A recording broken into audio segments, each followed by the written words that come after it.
26 जनवरी 1950 को भारत का संविधान लागू किया गया।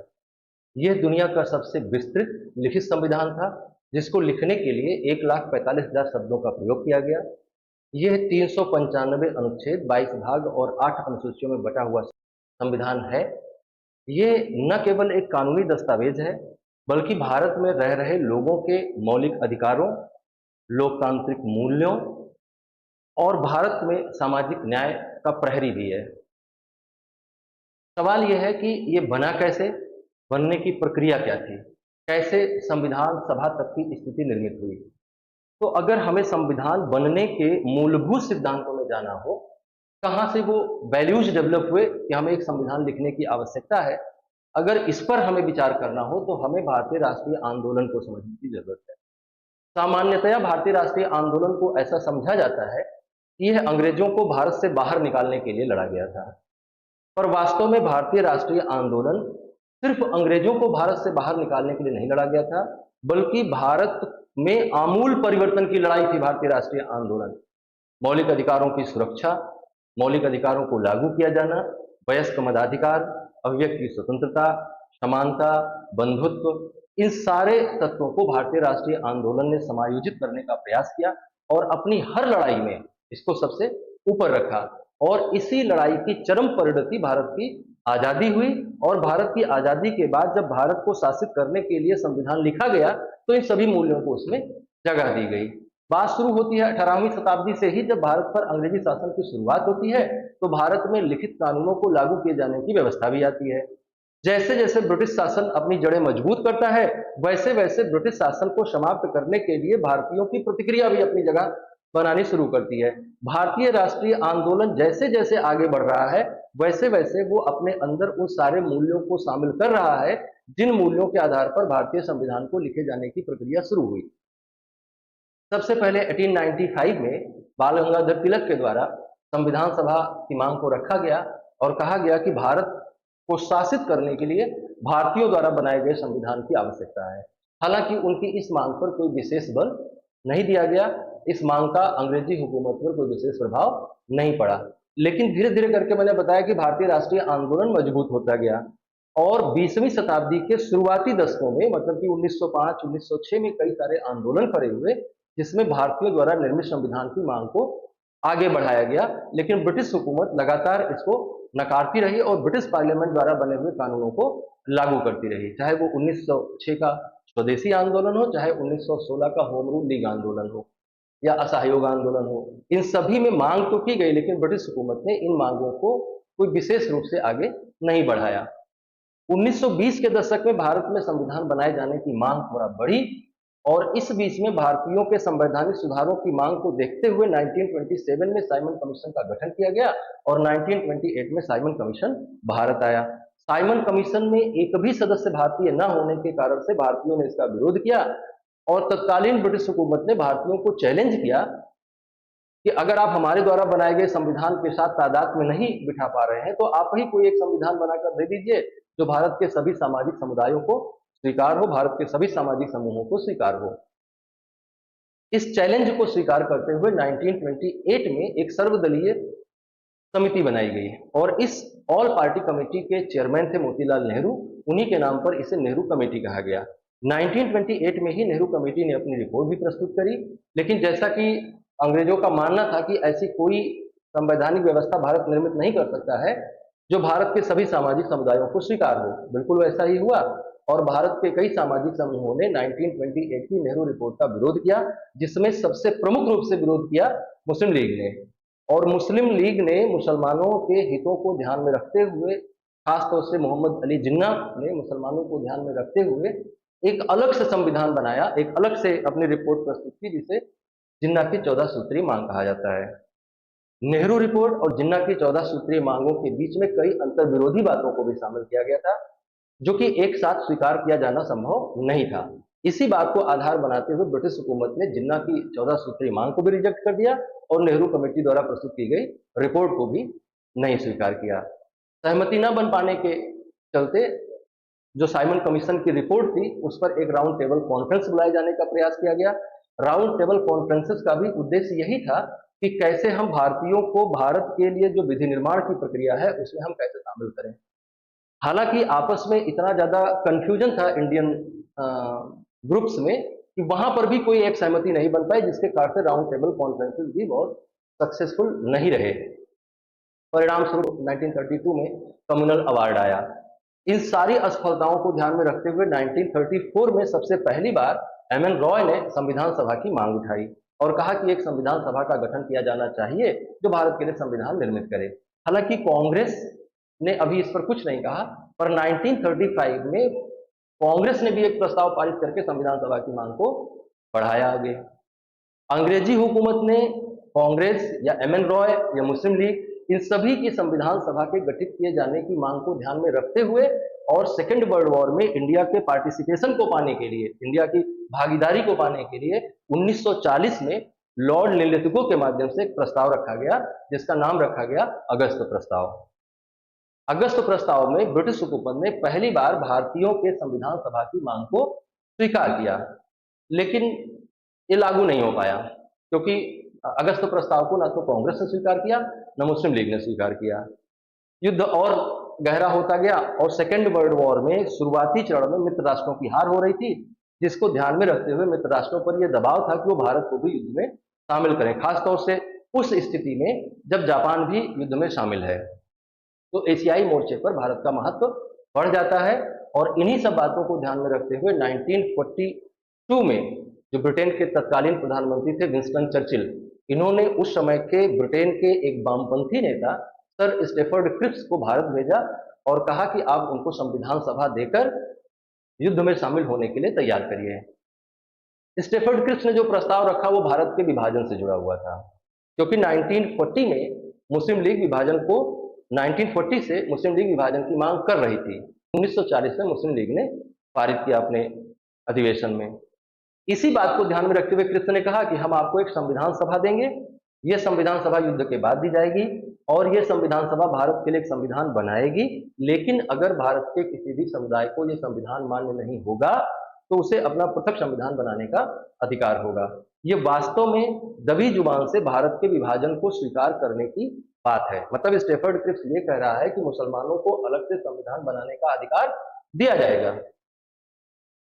ये भारत के बाल्कनाइजेशन का प्लान था, इसलिए भारत के नेताओं ने, तत्कालीन नेतृत्व ने भारत के इसको स्वीकार नहीं किया और ये प्रस्ताव भी आया गया होकर रह गया। और क्रिप्स के जाने के तुरंत बाद भारत में एक आंदोलन शुरू हुआ जिसे हम भारत छोड़ो आंदोलन कहते हैं। इसका नेतृत्व महात्मा गांधी ने किया, कांग्रेस और दूसरे राजनीतिक दलों ने भी इसमें सहयोग दिया। हालांकि मुस्लिम लीग और कुछ राजनीतिक दलों ने इसका विरोध भी किया और अंग्रेजों का साथ दिया, लेकिन इस बीच में अंग्रेजी हुकूमत लगातार ये प्रयास कर रही थी कि जो संवैधानिक गतिरोध बना हुआ है उसको कैसे हम तोड़ पाएं और कैसे हम भारत को युद्ध में शामिल कर पाएं। विंस्टन चर्चिल लगातार इस बात के प्रयास में लगा हुआ था। 1945 में इंग्लैंड में आम चुनाव होने जा रहे थे। 1945 में जो सत्तारूढ़ राजनीतिक दल था वो था कंजर्वेटिव पार्टी और वो संवैधानिक समाधान ढूंढने के क्रम में बेबल योजना को लाता है, बेबल प्लान को लाता है। बेबल भारत के वाइसरॉय थे, उनके माध्यम से एक प्लान प्रस्तुत किया जाता है जिस पर चर्चा करने के लिए शिमला में कॉन्फ्रेंस का आयोजन होता है। लेकिन इसमें भी कांग्रेस और मुस्लिम लीग की आपसी लड़ाई और मुस्लिम लीग की हठधर्मिता के कारण से ये प्लान भी सक्सेस नहीं हुआ और जुलाई 1945 में आम चुनाव आयोजित करवाए गए इंग्लैंड में और सितंबर 1945 में ब्रिटेन में लेबर पार्टी सरकार का गठन हुआ। लेबर पार्टी सरकार ब्रिटेन में सत्ता में आई ही इस नारे के साथ थी कि वो उपनिवेशों की स्वतंत्रता के लिए काम करेगी, खासतौर से भारत की बात हो रही है। तो स्वतंत्रता से पहले एक संविधान सभा दी जाए, इस प्रयास को आगे बढ़ाने के लिए लेबर पार्टी ने एक मिशन भेजा जिसे कैबिनेट मिशन कहा जाता है। ये मार्च 1946 में भारत आया, जिसमें पैट्रिक लॉरेंस, स्टेफर्ड क्रिप्स और एवी अलेक्जेंडर नाम के 3 कैबिनेट मेंबर्स शामिल थे ब्रिटेन के। इसमें जो प्रस्ताव दिया गया भारत के विभाजन को रोकने का, उसको तो स्वीकार नहीं किया ना तो मुस्लिम लीग ने और ना ही भारतीय राष्ट्रीय कांग्रेस ने, पर इसमें एक और प्रस्ताव था संविधान सभा का गठन किए जाने का, जिसको भी स्वीकार कर लिया गया।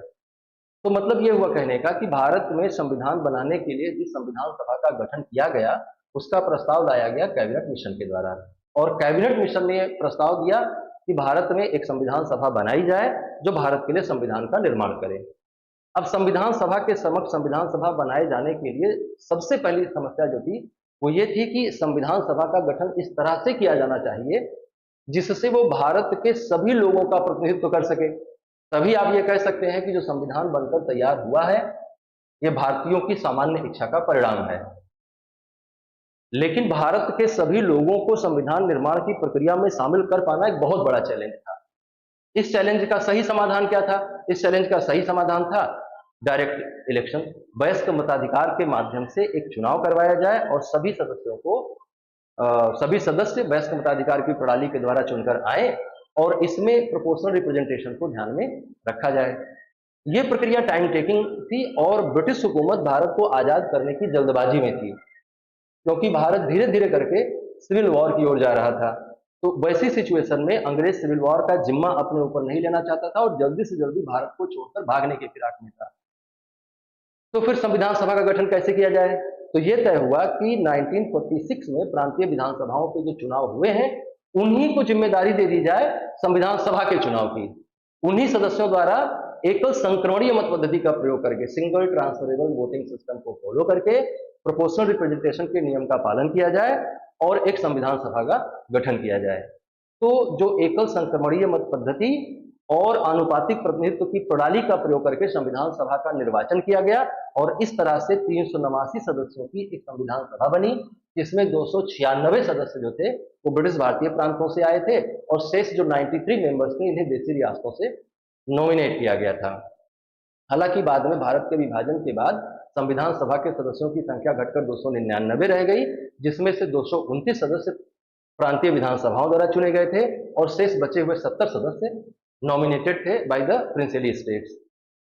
ये जो संविधान सभा निर्मित हुई थी ये बहुत समावेशी प्रकृति की थी। इसमें अनुसूचित जाति के 26 प्रतिनिधि थे, अनुसूचित जनजाति के 33 प्रतिनिधि थे और 15 महिलाएं भी शामिल थी। हालांकि विभाजन के बाद 3 महिलाएं पाकिस्तान में चली गई, जिसके कारण से 12 महिलाएं बची इस संविधान सभा में। तो संविधान सभा बनकर तैयार हो गई। इस तरह से संविधान सभा की पहली बैठक का आयोजन किया गया 9 दिसंबर 1946 को। यह हुआ संसद के सेंट्रल हॉल में और सबसे पहली बैठक में कुल 211 सदस्यों ने हिस्सा लिया। इस बैठक को सबसे पहले संबोधित करने वाले व्यक्ति थे जेबी कृपलानी और डॉक्टर सच्चिदानंद सिन्हा को सबसे पहली बार इसके अध्यक्ष के रूप में चुना गया, प्रोटेम स्पीकर के तौर पर चुना गया। और अगली बैठक हुई 11 दिसंबर 1946 को, जिसमें डॉक्टर राजेंद्र प्रसाद को संविधान सभा का स्थायी अध्यक्ष चुना गया और हरेंद्र कुमार मुखर्जी को इस सभा का उपाध्यक्ष चुना गया। साथ ही बीएन राव को संविधान सभा का संवैधानिक सलाहकार नियुक्त किया गया। डॉक्टर अंबेडकर के बाद बीएन राव संविधान सभा के दूसरे सबसे ज्यादा पढ़े लिखे व्यक्ति थे। इन्हें संवैधानिक सलाहकार के तौर पर नियुक्त किया गया और इस तरह से संविधान बनाने वाली सभा पूरी तरह से फंक्शनिंग में आ गई। और 13 दिसंबर 1946 को औपचारिक रूप से भारत के संविधान को निर्मित किए जाने की प्रक्रिया शुरू हुई। ये प्रक्रिया शुरू होती है सबसे पहले ऑब्जेक्टिव रिजोल्यूशन के द्वारा, which was prepared by Pandit Jawaharlal Nehru. जो भी काम हम करने जा रहे हैं इसका ऑब्जेक्टिव क्या है, संविधान सभा किन मूल्यों को ध्यान में रखकर संविधान बनाएगी, संविधान वास्तव में किसके द्वारा बनाया जा रहा है, इसकी पावर कहां से आ रही है, इसके रिस्पॉन्सिबिलिटीज किसके लिए हैं, इन सारी बातों को शामिल करते हुए एक ऑब्जेक्टिव रिजोल्यूशन प्रस्तुत किया गया 13 दिसंबर 1946 को, which was accepted on 22 January of 1947। Objective resolution को एक्सेप्ट कर लिए जाने के बाद फिर संविधान निर्माण की प्रक्रिया शुरू हुई। संविधान के अलग अलग भागों का निर्माण करने के लिए या अलग अलग भागों में संवैधानिक व्यवस्था को कैसे हम निर्मित करेंगे, इस पर रिपोर्ट बनाने के लिए 22 कमेटियों को जिम्मेदारी सौंपी गई, 22 कमेटियां बनाई गई। इन कमेटियों ने अप्रैल से अगस्त 1947 के बीच में बहुत सारी रिपोर्ट्स तैयार की, इन्हें संविधान सभा को सौंपा गया, अपनी रिपोर्ट प्रस्तुत की गई। इनके बाद संविधान सभा ने इनमें उल्लिखित सिद्धांतों की चर्चा की और यह विचार विमर्श पूरा हुआ 30 अगस्त 1947 तक। इसके आधार पर जो मसौदा प्रारूप निर्मित हुआ, इसके आधार पर जो आउटलाइन क्रिएट हुई, उसको हमने संविधान का मसौदा कहा या रिजोल्यूशन कहा। 27 अक्टूबर 1947 को मसौदा समिति ने संविधान सलाहकार द्वारा तैयार किए गए संविधान के मसौदे की जांच शुरू की। जो मसौदा तैयार किया गया था उसकी भी जांच शुरू की गई और जो दूसरे नोट्स और रिपोर्ट्स थी और ज्ञापन सौंपे गए थे लोगों के द्वारा, उसको भी इसमें कंसीडर किया गया। इस मसौदे में जो आवश्यक बदलाव थे उनको किया गया और बाद में 21 फरवरी 1948 को संविधान सभा के अध्यक्ष को पहला मसौदा प्रस्तुत कर दिया गया, संविधान का प्रारूप बनाकर पेश कर दिया गया। संविधान सभा के अध्यक्ष को मसौदा सौंपे जाने के बाद इसको प्रकाशित किया गया और इसे जनता में प्रचारित किया गया। जनता से इसमें टिप्पणियां आई, बहुत सारे सुझाव आए, बहुत सारे ज्ञापन आए, बहुत सारी आलोचनाएं आई और इन सभी बातों पर जो जनता के द्वारा दी गई प्रतिक्रिया थी उस पर विचार करने के लिए एक अलग से समिति बनाई गई, जिसमें संघ संविधान समिति, प्रांतीय संविधान समिति और संघ शक्ति समिति, साथ ही साथ मसौदा समिति जो बनी थी उसके सदस्यों को लेकर एक अलग से हाई लेवल कमेटी बनाई गई और इसी ने 23, 24, 27 मार्च और 18 अक्टूबर को इस पूरे प्रावधानों पर चर्चा करी और अंततः 26 अक्टूबर 1948 को इन सबको शामिल करते हुए इसे फिर से प्रकाशित किया गया, फिर से इसको रिप्रिंट किया गया संविधान को। अब यह संविधान बनकर तैयार हो गया और इसे संविधान सभा के समक्ष प्रस्तुत किया गया। मसौदा जो तैयार हुआ था, जो रिजोल्यूशन तैयार हुआ था, उसमें बहुत सारे अमेंडमेंट जो थे उन सबको शामिल करके एक नया संविधान सामने रखा गया। ये जो मसौदा है 4 नवंबर 1948 को संविधान सभा के समक्ष मसौदा समिति के अध्यक्ष, प्रारूप समिति के अध्यक्ष डॉक्टर B.R. अम्बेडकर के द्वारा प्रस्तुत किया गया।